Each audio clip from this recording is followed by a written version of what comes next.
welcome to FO Talks. My name is Anton Schauble. I am Fair Observer's editorial chief of staff. With me is Mark Tushnet. He taught law at Harvard, Georgetown, and the University of Wisconsin-Madison. After beginning his career by clerking for U.S. Supreme Court Associate Justice Thurgood Marshall, he went on to become one of the most widely respected and cited constitutional and legal theoretical scholars in the United States.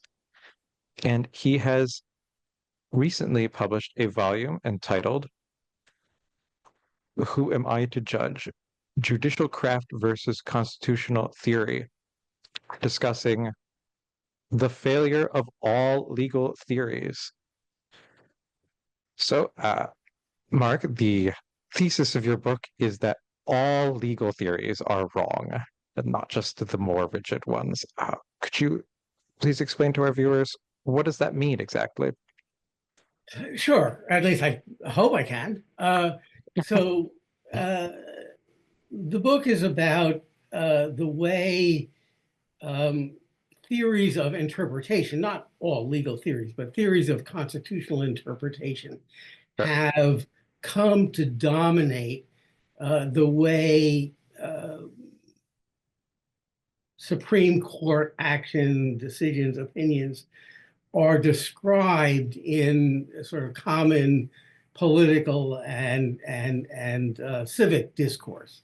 So at nomination hearings, nominees are asked, what's your theory of constitutional interpretation? And they all now say originalism. And originalism is the most prominent theory of interpretation rattling around now. The nominal reason for an interest in a theory of interpretation is that, as Justice Anton Scalia once put it, having a theory of interpretation prevents judges from imposing what he called their personal predilections on the rest of us. Okay? So the question for me is, well, do constitutional theories of interpretation actually do that? Do they prevent judges from treating as what the Constitution says, what they actually personally prefer, substituting their judgment for something in the Constitution? And the argument of the book is, one part of the argument of the book is that if you look at essentially all of the things that are described as constitutional theories of interpretation, none of them in practice, as implemented, actually serve to constrain judges in the way that proponents of theory say theories do. So why is that? I can think of some possibilities that the text underdetermines our interpretation. There's always some ambiguity you can exploit if you want to. Does it go deeper than that? I'm actually not sure that it does.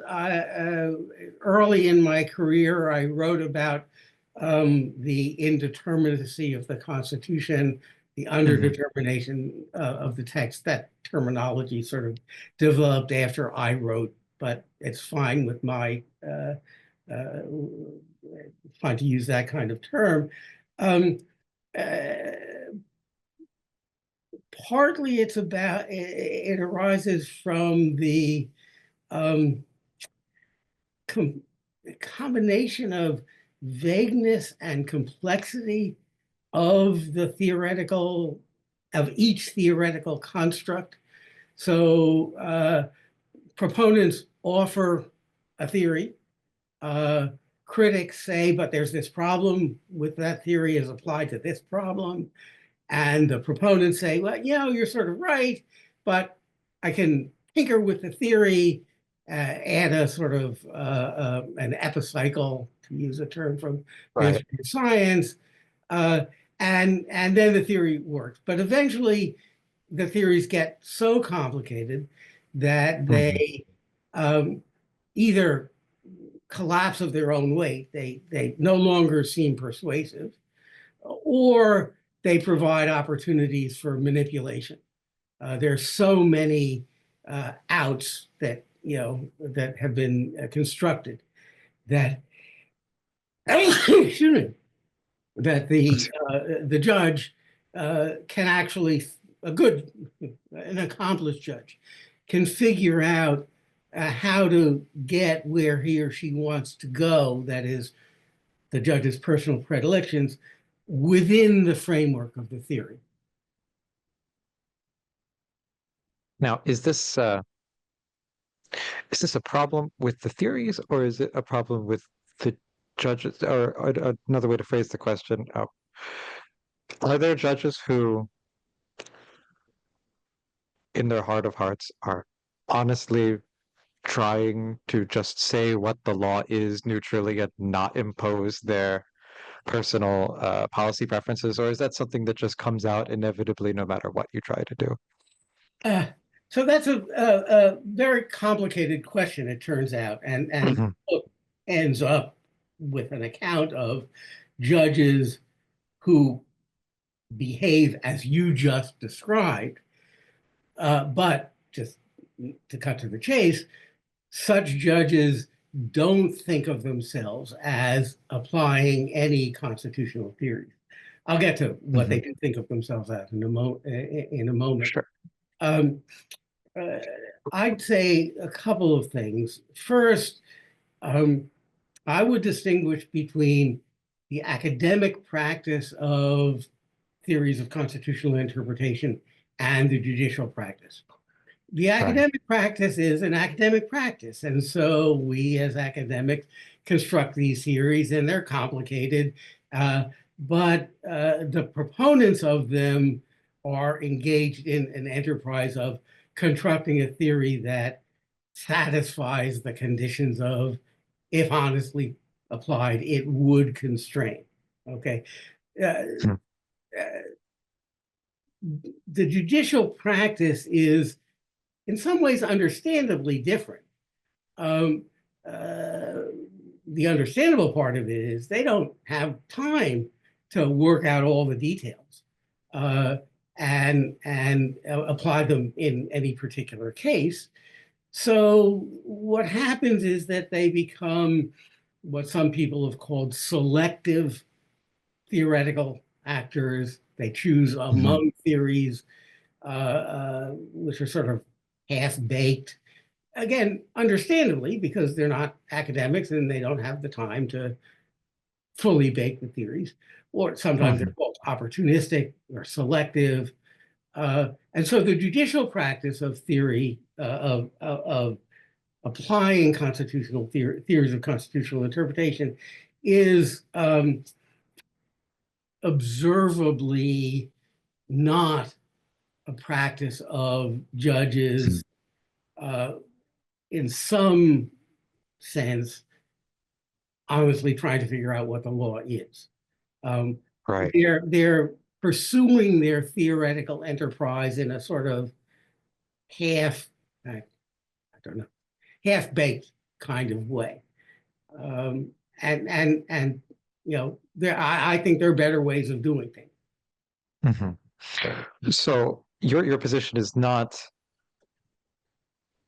it's not just some kind of legal interpretational nihilism where the law doesn't actually mean anything, or you couldn't possibly have a theory about what the law means, but that there's a difference between the theory as a as an intellectual device for interpreting, the truth about what the law says, and the theory as a practical device for generating judicial decisions. Yeah, there's one further that, yes, basically that's right. I mean, I do distinguish between pretty Mhm. sharply between theoretical activities and practical activities, and I'm in favor Mhm. of practical activities. There's one further point that I should have added earlier, that Mhm. theories of interpretation um, almost necessarily take the form of I won't get this exactly right, but of a relatively limited number of propositions or things that you're supposed to do uh, uh, that allow you to reach a result. The limited number matters because they're supposed to confine you in a way that operates to keep you from implementing your personal preferences. The bigger the theory gets, the more complicated it gets, the Mhm. more opportunities there are to slip in your personal preferences. So theories, as I use them, have these relatively limited set of presuppositions, Mhm. whereas practices are much more open-ended. Right. The world is always so much larger than any theory that you want to use to try to describe it, and much more any theory that you want to use to try to interact with it, which is you know, it's sort of disappointing in a way. You want politicians to exist in the meat space of practical reason and to decide what the law should be, and you want judges to be, or maybe not you want, but many people would want judges to be, these kind of neutral, platonic arbiters that don't decide what the law should be, but what the law is. But in the constraints of reality, when you have to say one party or another is the one that wins the case and the other party is the one that loses, uh, even judicial practice ends up becoming an exercise in policy in a way, and not just ideas. Is that something that's unique to the common law system? Do civil law systems face similar limitations?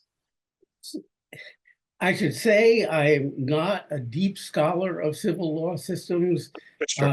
I do know something about the operation of constitutional courts in civil law systems, and I listened to prominent and quite smart civil lawyers from civil law systems who have served on their constitutional courts, and they do assert that operating within a civil law framework provides stronger constraints that exist in a common law framework. Mhm. I am extremely skeptical about that claim. It When seems I very look, optimistic. well, I don't know. Optimistic is maybe the wrong word. Pollyanna-ish, maybe, or something like that. Unrealistic. Uh, in some areas where I've looked in some detail at translated versions of constitutional court decisions from civil law countries, most notably the German Constitutional Court, um, they do have a style of writing that conveys a stronger sense of inevitability than Mhm. the common law style of writing. But for me, when I look at the reasoning that is conveyed in that style, it has the same flexible characteristics Right. that the common law reasoning has. That's an ancient principle of law that the world that you're trying to apply the law to is always going to be more complex than any kind of system that you want to put together. And you could stipulate as much as you want. The civil law systems try to stipulate in great detail, but there'll always be more space in the gaps, no Yeah, matter and, how. and a case is going to come along and it's going to be uh, different from all the other cases that you've seen, Mhm. or you've got lawyers who are going to be able to explain why it's different from all the other cases that you've seen.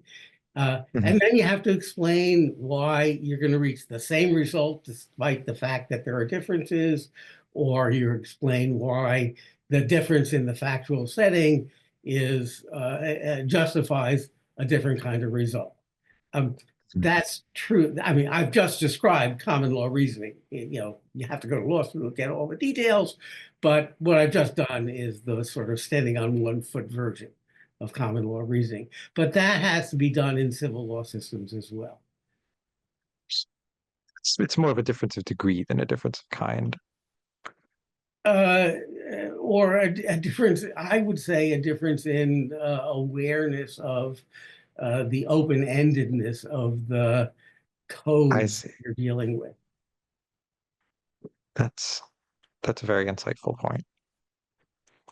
You can tell yourself that you're not being fuzzy and try to be as stark in your decisions as possible, but by doing that, you're not recognizing the reality of the fuzziness, and then you might run into it headlong without even realizing.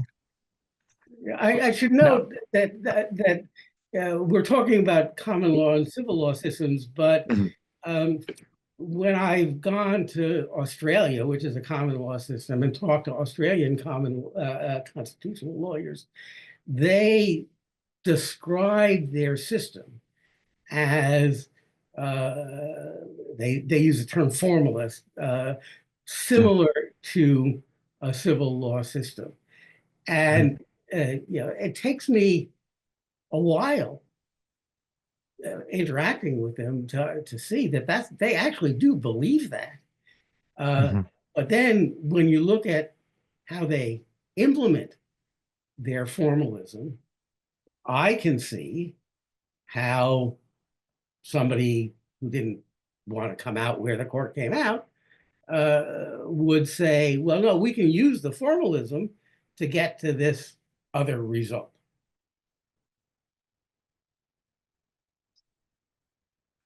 Take a look at a few more specific legal theories. Of course, originalism is all the rage nowadays, and it's made itself famous for its supposed rigidness.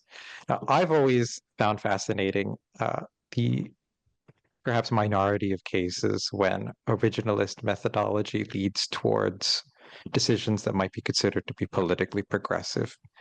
This is not what you would expect reading the original meaning of a 18th and 19th century document and coming out with a progressive political outcome, but it does happen once in a while. The first thing that comes to mind is employment division versus Smith, when Justice Antonin Scalia alarmed many of his fellow Catholics by severely curtailing uh, the scope of religious liberty uh, when it comes head to head with the neutral law.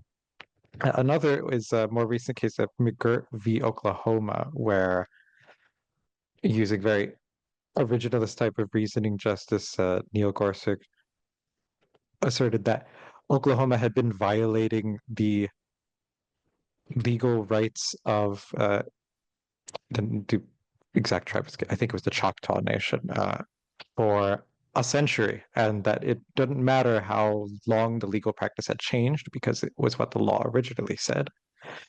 And 100 years of injustice doesn't make a justice. So, would you characterize these kinds of cases as the exception, or are they something desirable? My overall view is that um, I once wrote this in a way that would, an article that would disqualify me from being a federal judge, which is fine because I wanted to be an academic. Uh, uh, uh, if you told me that a progressive, that I had to write decisions only in an originalist vein, Mhm. I could do so to reach the progressive results that I sort of antecedently wanted to reach. And I Mhm. think that's true across the board. That is, the material, the originalist materials uh, are so rich and complicated Mhm. And the varieties of originalism are so many that the association between originalism and conservative outcomes is just completely contingent on who the judges say they are originalists are, what they can antecedently want to do. So there's an originalist criticism of the Smith decision. Uh, um, well, it takes an, I don't want to say an odd form, but the best version of it is basically, look, you can come up with an originalist account that would say there's a constitutional free exercise of religion right for an exemption from neutral laws. You can, the form is, you can come up with such a version. That's sort of what I say about everything. You can come up with an originalist version Mhm. of any result you want to reach.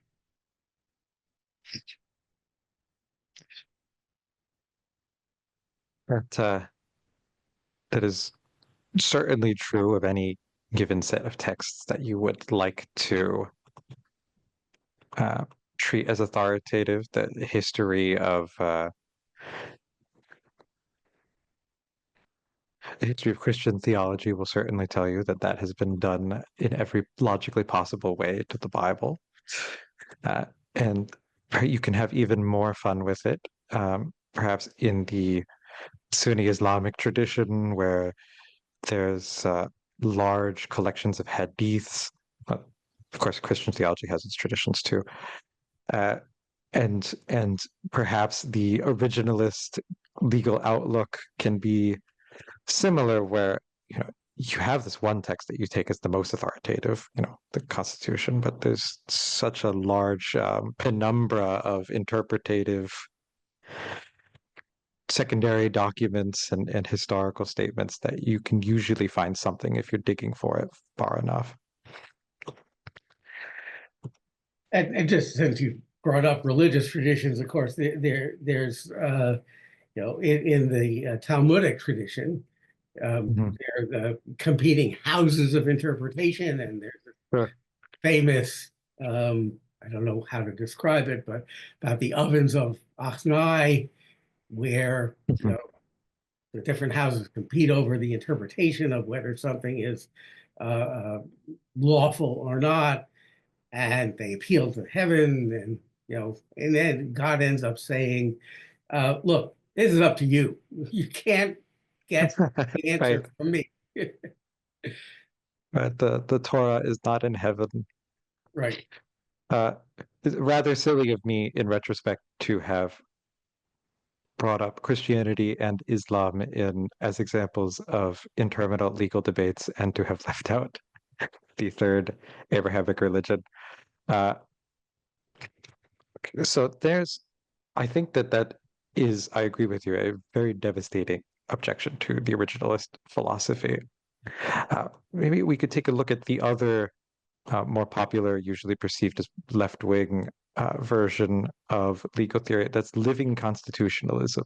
Now, a lot of adherents of living constitutionalism would probably have similar objections to originalism uh, that you have raised, but they themselves are proponents of a kind of legal theory, and you're taking an axe not just to originalism, but to all of these theories as practical tools. What would your objection be to the living constitutionalist outlook?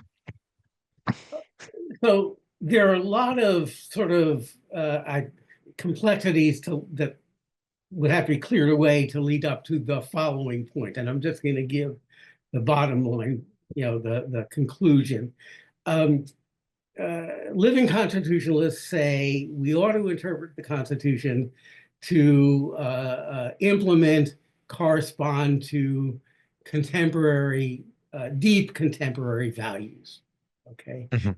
Um, the problem is that, again, putting aside a whole bunch of complexities, the best evidence of what today's values are is the statutes that we've enacted. And so living constitutionalists say, well, somehow, for some reason, 5 justices, 9 justices are better able to understand what the people of the United States think than the representatives of the people Right. have enacted. And that's a very peculiar position. There are some things that you can say in defense of it, but it's not going to it's not going to get you everything that living constitutionalists say they can get out of their theory. It does seem like a funny kind of democracy where you're expecting the least democratically uh, instituted branch of government to do the work of interpreting the will of the people. You know, even it would even make more sense, perhaps, to have the executive do that than the uh, judiciary. Not that I would want that to happen. Well, so I mean, in defense of the living constitutionalists, I said deep values, Mhm. and you can worry about um, sort of transient majorities who happen to get control because of it, just because of, to take the current example, because of the price of eggs, Mhm. and there's no particular reason to be strongly committed to the view that the contemporary majorities in the House and Senate and the presidency represent on other issues the deep values of the American people. They might. Right. I don't want to, but the presumption that they do, can be overcome. So that's one thing that living constitutionalists would say. That is a good nuance to underline. 'Cause for an individual, what I want right now is not necessarily what I want my whole life and existence considered. I've always appreciated the ability of, at least the presumed ability of the Westminster system to encapsulate this a little better with the monarch or the president, like the Italian president, is the embodiment of the values of the Constitution and of the nation, and the prime minister, the cabinet might represent what the nation wants right now, but that's not the only thing to be said on any given issue. Well, we have, in some ways, something significant, something similar, which is that usually it takes a while, a number of the way political science put it, a number of electoral cycles for important things to get done. And if you can sustain the political energy over those electoral cycles, then maybe you can make the case that the legislation represents the deep values of the American people and should not be invalidated by a living constitutionalist court. And it's the latter part that's, so where living constitutionalism has its bite could be in discerning what I just call transient majorities, not Mhm. permanent. So we might want some kind of method of allowing these kinds of political values, political conversations to percolate over a longer time. Of course, not to formulate a third theory that would just stand as an alternative to the other two, but one could see how that sort of thing would be desirable, which leads me into my next question. We've talked about two bad ideas about what a judge should do, or at least two inadequate ideas. What should a judge do? So this is the practice payoff. Yeah. What judges should do, what good judges should do, and what the great justices did do, Mhm. is think of their job as just being a lawyer. You have a problem, a case with facts associated with it. It's similar to some problems of the past. It's different from those problems in ways that might make a difference. As a lawyer, you have learned techniques of analogizing prior cases, distinguishing prior cases, thinking about why it makes sense to support the analogy or support the distinction, importing some degree of policy consideration into your thinking in a Mhm. in a in as clear a way as you can. Um, that's so taking counter arguments fairly into account, meaning mostly saying there's something to this argument, but on Mhm. balance, the counter arguments are better, and exercising as the sort of title, from Pope Francis is exercising judgment. Uh, Mhm. just in an opinion that Justice Scalia expressly criticized, um, there's a passage that everybody believes was written by Justice Souter, in which he describes the enterprise of judging as exercising reasoned judgment. Justice Scalia said, bah, reasoned judgment, that's just your personal predilections. But I think reasoned judgment is what lawyers, good lawyers, do all the time. So that's interesting. You're certainly not making an apologia for um, you know, unconstrained judicial activism, or uh, for the judges to just say, "Oh, well, the theories don't constrain me. I'm just going to put into practice whatever um, outcome I think is more just or more preferable." But that that kind of policy preference should be one of several values which are being pragmatically balanced at any given time.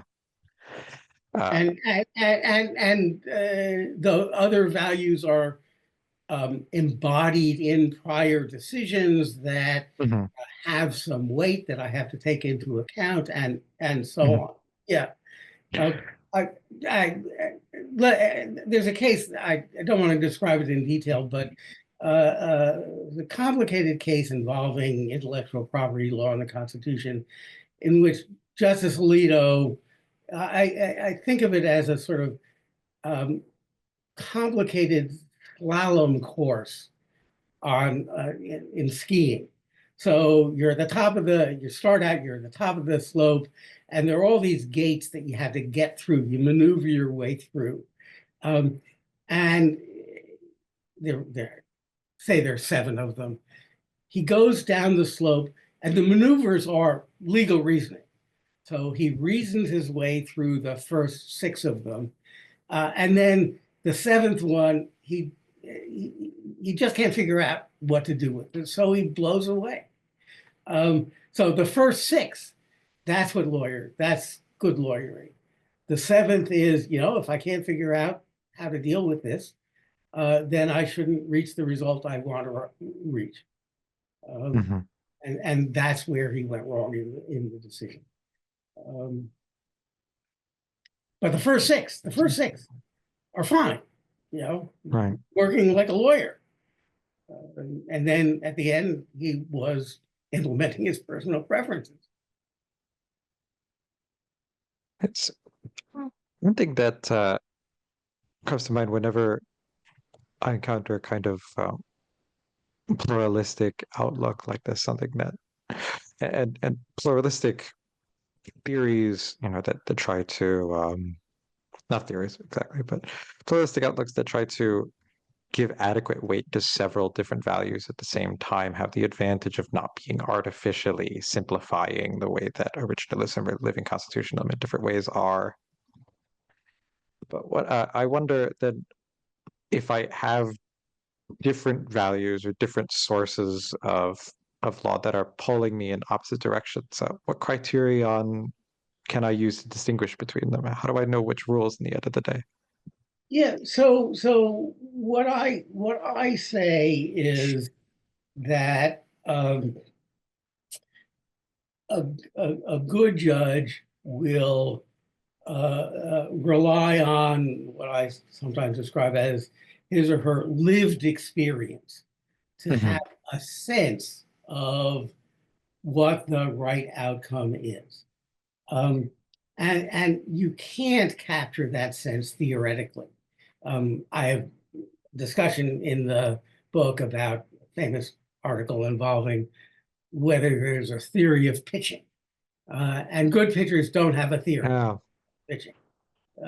They have experience that leads them to figure out intuitively, but not be able to articulate theoretically why they should throw the ball one way rather than another in the particular circumstances. Um, it's that experience that gives you that induces that kind of good judgment. Now, people have different Mhm. experiences and they learn differently from the Right. same kinds of experience, and that's fine.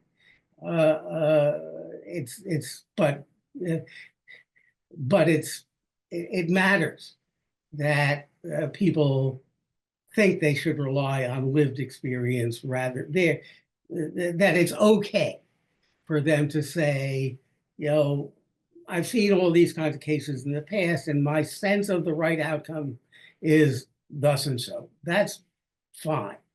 Uh, my concern about theory is that judges who think that they're supposed to implement theories don't think in that kind of way. Hmm. And it's easy to let a set of abstract rules goes as thought. But if they get so abstract that at a certain point they're like on paper, not even in your head, if that metaphor means anything, there's a lot more going on in human thought and human psychology than anything that you could just crystallize in a few sentences. And so when we're looking at a good judge's inside a good judge's head, you're almost relying more on his virtue of judging than on a set of propositions, Um, which should work as long as we're making sure that judges are being properly formed in some way. So, right, there's a period when in academic law where people started talking about virtue ethics. That period passed. It may be being Mhm. revived now. I'm not wild about that language, but uh, uh, but but the idea that you're expressing Mhm. is seems to me right. That is your language. You know, I taught at a Catholic school for a long time, so your language of formation. We should be concerned Mhm. about the formation of the judge as a human being Mhm. more than we are about the judge as a theoretical, as a thinker, as a theorist. Right. Only only a human being can be a thinker, right? I'm sorry, excuse me. So only a human being can be a thinker. Right, right. But we want to make sure So that they're human beings before they're thinkers. maybe if we get very intelligent non-human animals or Martians one day on the bench, that'll be a time. But another question, a clarifying question I have before we begin to move to a close. When a judge is doing this, what is the judge doing? Is the judge deciding uh, what the law is, or is the judge deciding what the law should be? Because the worry there is if you're not using a theory, that there's something democratically illegitimate about the judge's action because it's not ultimately flowing from the source of sovereignty, but it's flowing from one person's judgment. So is that what's going on? So I resist that kind of framing Hmm. because in the overarching account I have, uh, uh, which I don't deal with in detail, this part in the book. Um, Mhm. the we, the people, uh, say to our judges, as long as what you're doing is, as I put it, visibly law-like, Mhm. then it's okay with us. Okay, so we do stand behind them to the extent that they are behaving in, as I put it, visibly law-like ways. And my concern is that judges who are captivated by theories, whatever the theories are not going to be behaving in, again, visibly law-like ways.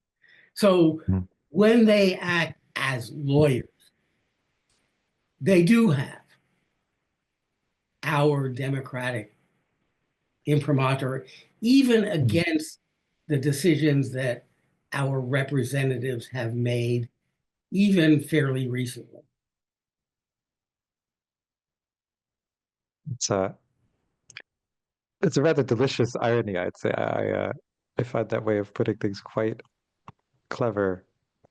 That it's the theories in their attempt to ground things most explicitly in a democratic mandate are actually parting from it. I think I'll have to spend some time thinking about that. Uh, hmm. as a To close here, I would like to give you the last word on two particular heroes that you mention in your book. Two former Supreme Court justices, Oliver Wendell Holmes and Benjamin Cardozo. They were judges who were freer from theory than our contemporary brand of judges were. They were able to accomplish great things by being free from theory. What did they accomplish, and how can young lawyers, judges, people imitate them? Uh, at the beginning of the book, I started this project trying to figure out what made great justices great, and I found a list of great justices that made sense to me. I didn't come up with Mhm. my own because I thought that would people would say it was politically biased. On this list of 10 judges, 10 great justices, Holmes and Cardozo are the only two justices whose only careers were as judges. Um, Cardozo was a recluse, basically. Uh, his father had been thrown off the bench for corruption, and that, seared him, and it made him very isolated personally. The only person he interacted with outside his professional colleagues was his sister. Uh, uh, Holmes was, in many people's view, mine as well, probably, well, certainly one of the great common law judges of all time. Um, he knew how to make what I call the moves of lawyering in and understood what he was doing. Um, so he was a justice on the Massachusetts Supreme Judicial Court and wrote some great common law opinions about whether trade unions were could be held liable for tortious interference with business relations. It was a big issue at the time. Um, Great opinions uh, because they were grounded in common law reasoning, of which he was a master. Uh, uh, Holmes was deeply shaped by his experience in the Civil War. He was a soldier uh, from the North. He's from Massachusetts. He was wounded 3 times in the Civil War, once almost fatally, and that gave him an outlook on life that shaped his view of law. That's his lived experience was a judge, but his primary lived experience was during the Civil War. And he was a sort of fatalist. The universe was not made to make people better. It was what it was, and people would do what they would do. And his job is, put it, I'm not going to get the quote exactly right, but the import of one of his most famous quotes is that his job was just to implement the law as it existed. Now, he's great at doing that. Cardozo was also an extremely thoughtful common law jurist. He had no lived experience whatsoever. As I say, he was a recluse, but he read enormously in psychology and sociology. He devoured the products of other important fields for judges to know. And so what I argue for in the book is that what we want out of judges, Holmes and Cardozo illustrate that two things we want out of judges. One is what I call wide experience, that Holmes lived experience in the Civil War, and the other is intellectual curiosity, which is what Cardozo exhibited when he read all this stuff about psychoanalysis, psychology, and so on. And that's what goes into the, put it before, the formation of a great judge. So today, how do we live that out? Well, so I have one pretty clear recommendation in the book, not that Donald Trump or a Democratic successor will follow this recommendation. One is stop focusing on prior judicial experience as a prerequisite for being on the Supreme Court. As I mentioned, 8 of the 10 great justices did not have significant prior judicial experience. Many of them had significant political experience. I don't think that's a prerequisite either, but if you look at the judges we now have, with the exception, I think, probably of Justices Barrett and Jackson, their only experiences has been as high-level appellate litigators, or in Justice Kagan's example, an academic and a dean of a law school. That's way too narrow. We just ought to expand our vision of what counts as qualifying for the Supreme Court. So that's one thing. The other thing is, so that's the negative. Just stop focusing on judges as the source of Supreme Court justice. The other is to think about what their experience and intellectual curiosity is. So again, the exceptions on the current court, Justice Barrett has this very interesting association with a group called the People of Faith, which brings her into contact with a range of people that you don't expect Supreme Court justices to have contact with. I think that's sort of interesting. And Justice Jackson was a public defender, and so saw people under stress in their lives, behaving badly, and so on. I think those are good kinds of experiences to have.